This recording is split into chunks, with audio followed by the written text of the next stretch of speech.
Hi friends, అందరికీ నమస్కారం. మనం లాస్ట్ వీడియోలో పేలు గోమర్లు మన డాగ్స్ మీద పిల్లుల మీదకి ఎట్లా వస్తాయి అనేది లాస్ట్ వీడియోలో తెలుసుకుందాం. ఈ వీడియోలో వచ్చేసరికి వాటిని ఎట్లా నివారించుకోవచ్చు అనేది చూద్దాం. ఒక్క పేలుని వచ్చేసరికి రోజుకు 2 ml అంటే 100 పేలు మన కుక్క ఒంటి మీద కానీ పిల్ల ఒంటి మీద కానీ ఉంటే 200 ml బ్లడ్ అనేది రోజుకు లాస్ అవుద్ది.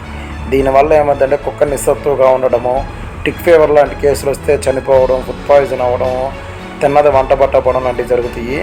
దీన్ని నివారించడానికి ఏంటంటే మనకి బ్లడ్ సెల్స్ మనకి తెలుసు కదా, ఐరన్ టానిక్లని, ఇలా బ్లడ్ సెల్స్ ఉన్న బొమ్మలతో మార్కెట్లో మెడిసిన్స్ వస్తాయి, ఐరన్ సిరప్స్ అని.